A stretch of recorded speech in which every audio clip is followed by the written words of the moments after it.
Who is Muammar Gaddafi, and why did Hillary Clinton and the world bankers want him dead? This is the true story behind Gaddafi, the man who refused to kneel to the West and dared to make Africa rich. In 1969, at the age of 27, Gaddafi led a bloodless coup against the then Western-backed king who had sold out Libya's oil to Western-backed companies like Exxon and BP. Gaddafi's first move was to nationalize the oil, taking the power away from these Western companies and putting it in the hands of the Libyan people. But he did so much more than just that. Gaddafi made Libya the richest country in all of Africa, giving free electricity for all, zero-interest loans, free healthcare, free education, and if they didn't provide the education you were looking for, they would pay for you to go internationally. They gave $60,000 for newlyweds to start their life. And if you wanted to farm, they gave you free land, seeds, livestock, and housing. Gaddafi was turning the Sahara green with his great man-made river that was touted as the 8th wonder of the world. But his vision was even grander than just Libya. He looked to unite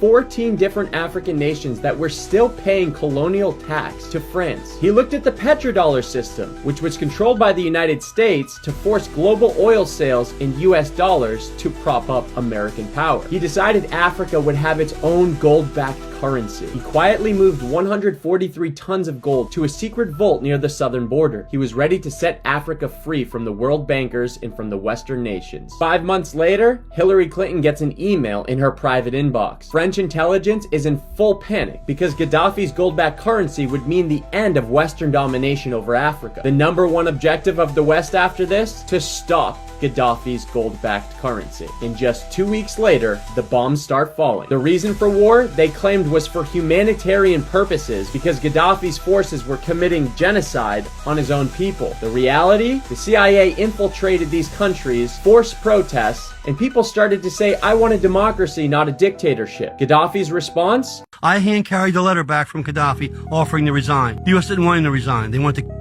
Why? He wanted to unite the African continent into a group of nations economically and wanted to base it on the gold standard. The Western world ever saw how great a nation Libya had become, then all of the people of the West would start to hold their politicians accountable in raising the living standards in those countries, citing, if Africa could do it, why can't we? In 2008, Gaddafi called out the US for bombing Iraq, citing there was WMDs there, even though none were found. As of 2025, Libya remains unstable. They even sell human slaves on the open market. So you tell me, was Libya better off under the leadership of Gaddafi, or was it better off with the West pushing for democracy